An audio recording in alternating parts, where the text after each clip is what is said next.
What's up, Broncos country? Do you really think this week's opponent? You think you know what the Jets are going to bring against us? Because I'm about to tell you some secrets, some insider information that's going to make you see this matchup with completely different eyes. And no, I'm not going to give it all away up front. You're going to need to stick with me because every detail I'm about to reveal could be the difference between victory and defeat. Get ready, because the game starts now. Look, everybody likes to talk about the Jets like they're just another opponent.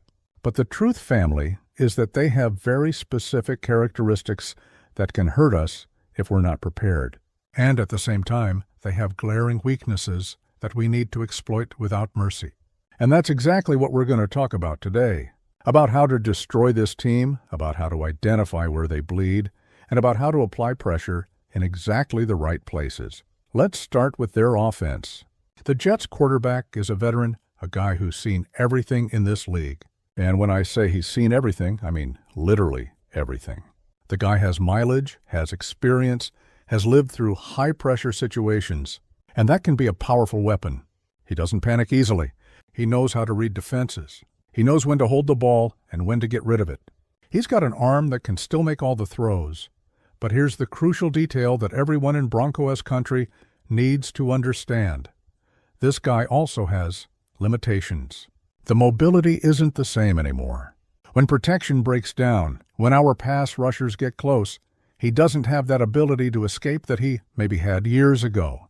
And that's a gigantic vulnerability that our defensive line can and should exploit. Because think about it, when you have a quarterback who can't run from pressure, who absolutely needs the protection to work, you attack that. You bring pressure from all angles. You make him feel uncomfortable from the first snap. You don't let him get into rhythm, don't let him settle in the pocket, don't let him make those calm, easy reads he likes to make. And their offensive line. Man, that's where it gets interesting. They've got some good names, some players who can hold up individually. But as a unit, as a group working together, there are inconsistencies. There are moments when communication fails, when blocks don't fit together perfectly, when holes open up that a smart pass rusher can exploit. Our defensive ends need to win the one-on-one battles. Simple as that. If they can win their individual matchups, if they can use speed and technique to beat their tackles, we're going to be in their quarterback's face all game long. And when you're in the face of a veteran quarterback who doesn't have that mobility anymore, good things happen. Rushed throws, questionable decisions, turnovers. And speaking of turnovers, let's talk about their receivers. The Jets have talent on the perimeter. They've got guys who can make you pay if you slack off in coverage. Their number one receiver is a legitimate problem. The guy has size, has athleticism, has reliable hands. He wins contested catches. He creates separation when he needs to. He's that type of playmaker who can change the game on a single play. But here's what our defense needs to do. Never let him play one-on-one. There always has to be help over the top. There always has to be awareness of where he is. You can even give a small window in other areas of the field, but that specific guy, he needs to be suffocated, needs to feel pressure on every route, needs to know he's not going to have an easy life. The other receivers are competent, but they're not on the same level. They're guys who do the job, who run their routes, who can contribute, but they're not the ones who are going to destroy you by themselves.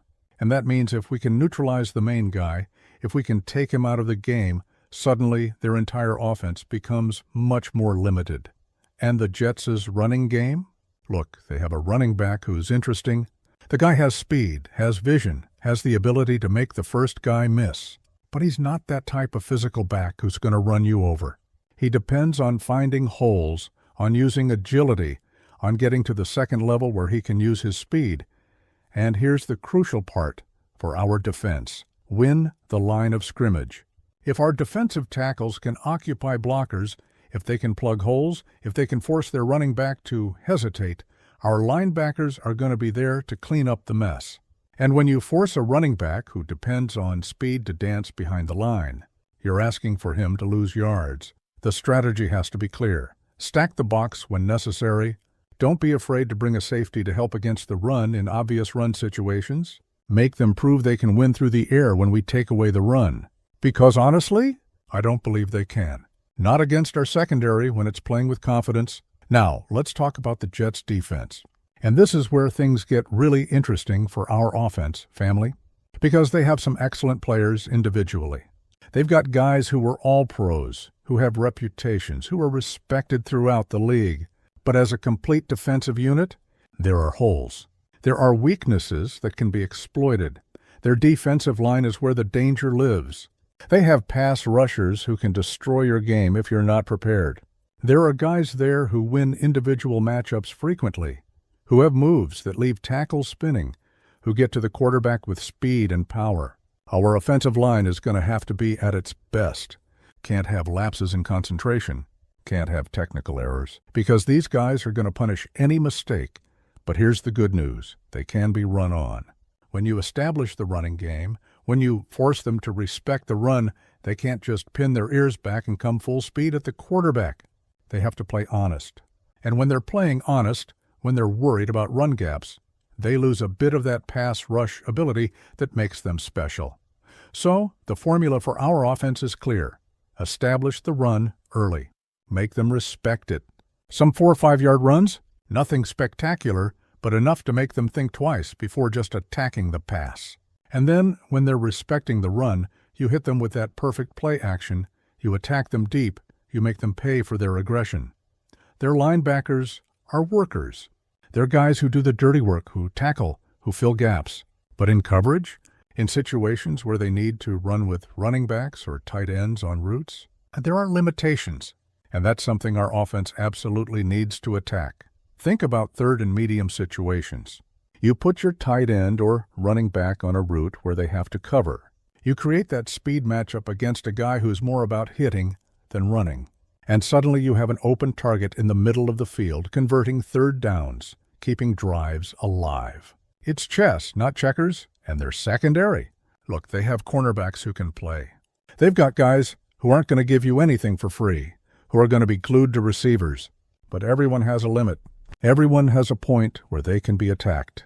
And with our receivers, with the speed and talent we have on the perimeter, we can find those points. The secret is not to force it, not to try to be the hero. Take what the defense gives you. If they're playing coverage over the top to protect against the deep ball, you work underneath.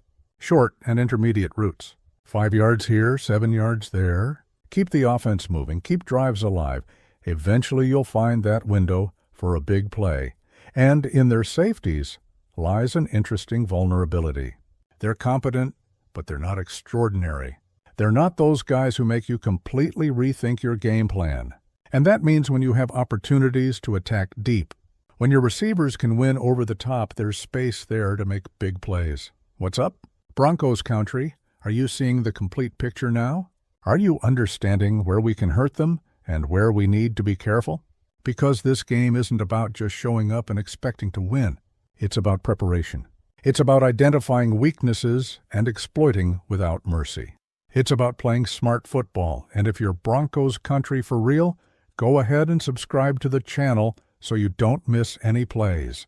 Hit that bell, because every week we dive deep like this, bringing you the information you need to fully understand what's happening with our team. Now, let's talk about special teams. Because a lot of people ignore this aspect of the game, but family special teams win and lose games. And the Jets have some interesting pieces in this department. Their kicker is reliable. Not extraordinary, but gets the job done. He'll hit the field goals he needs to hit, especially from medium distance. But here's where it gets interesting. Field position. The Jets have a punt returner who can be dangerous. The guy has speed, has vision, has the ability to make the first guy miss. Our punt coverage needs to be impeccable. Can't have lapses. Can't give him that seam, that hole he needs to break a big return, because think about the impact of a 40, 50-yard punt return. Suddenly, they're in our territory without having done anything offensively. Suddenly, the pressure changes completely. So our coverage needs to be disciplined, needs to maintain lanes, needs to tackle for sure. And on our side, we need to win the field position battle, need to pin their returner close to their own end zone, need to make them start drives in their own territory, making them have to march 80, 90 yards to score. And when you force a team to be perfect for that long, eventually they make mistakes. Eventually turnover opportunities emerge Our punter needs to have an excellent day, needs to put balls inside the 20-yard line, needs to give enough hang time for our coverage to get there. And when he does that, when he executes his job at the highest level, he's literally winning the game for us, even without most people realizing it. And on kickoffs, same thing. Can't give them good returns. Can't let them start at the 25, 30-yard line. You want them pinned close to their own end zone, fighting for every yard. You want to make their job as difficult as possible. Now, let me talk about something that might be the most important of all, mentality. The Jets come into this game with their own expectations, their own pressures. They have a veteran quarterback who's analyzed on every move. They have a demanding fan base. They have media that's constantly questioning every decision, and that creates pressure.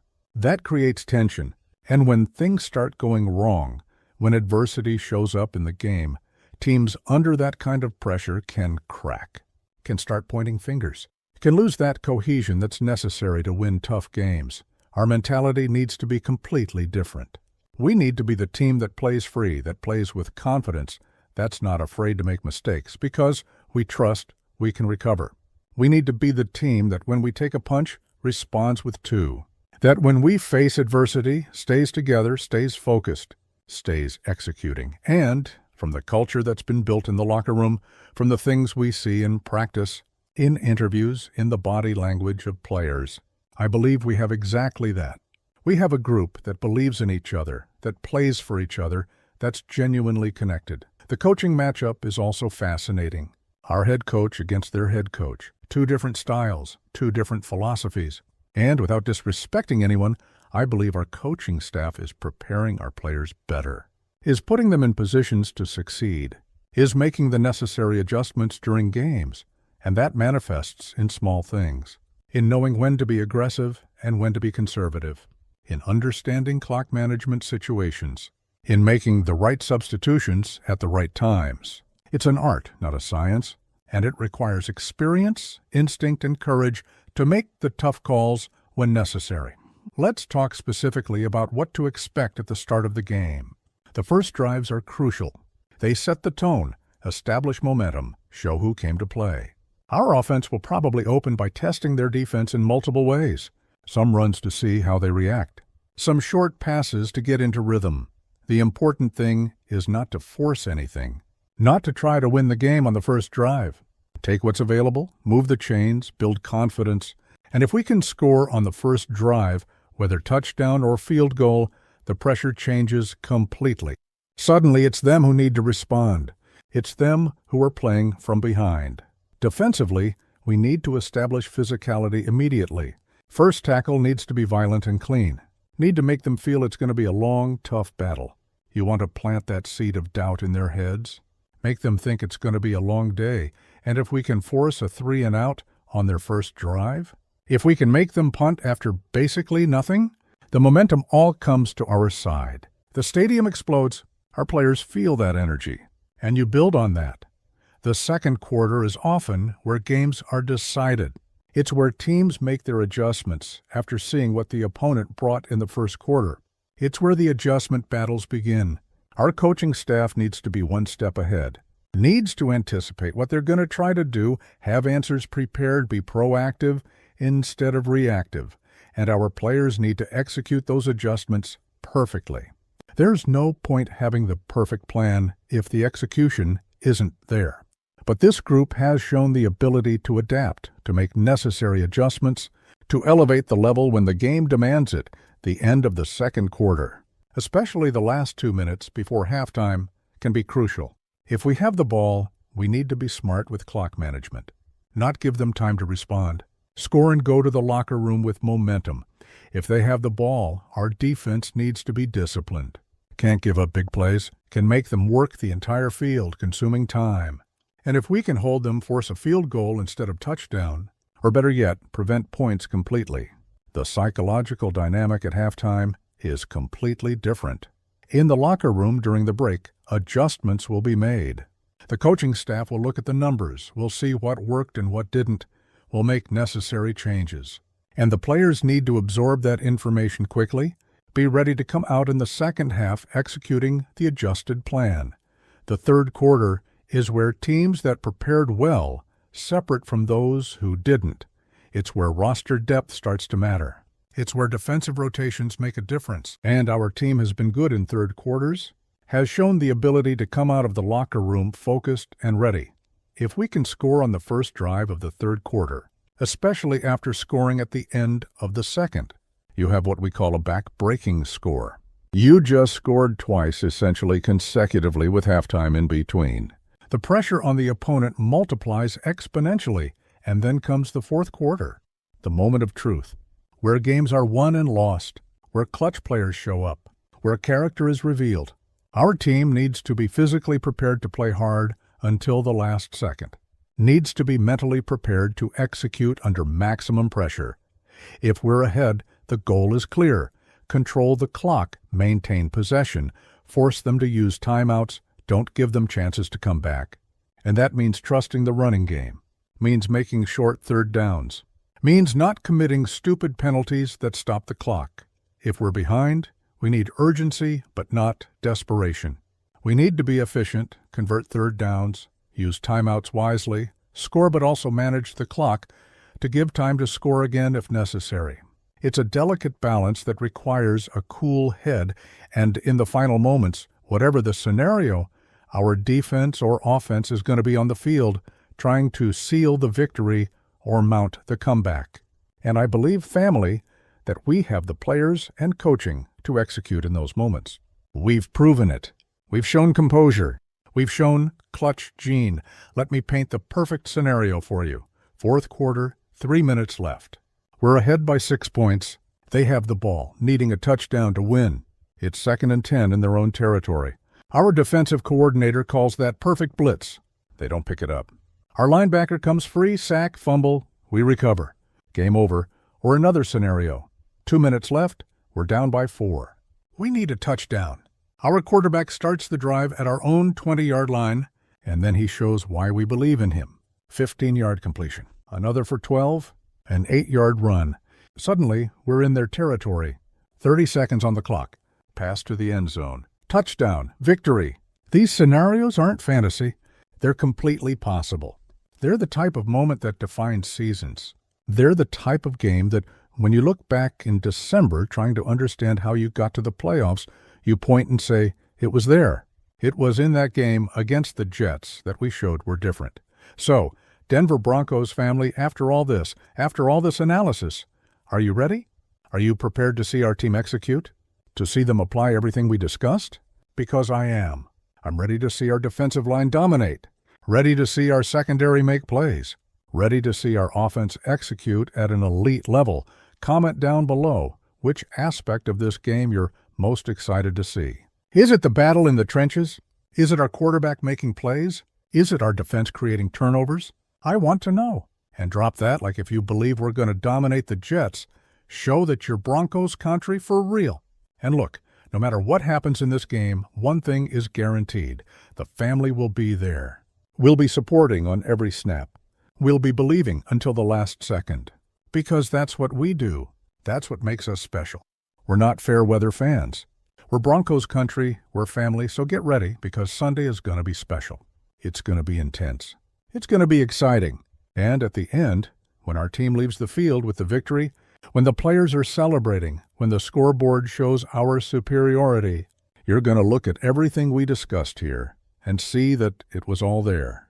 The signs were all there. The Jets are a respectable opponent, but they're no match for a Denver Broncos team that's prepared, focused, and executing. And that's exactly what I expect to see. Preparation transformed into execution. Game plan transformed into domination. Potential transformed into victory. Share this video with everyone you know who's Broncos country. Let's spread this energy. Let's show the team that the fans are together, that the family believes that we're ready to celebrate a dominant victory until the next video. Family, let's go all out. Let's show these Jets what it's like to play against Broncos country for real. On to victory!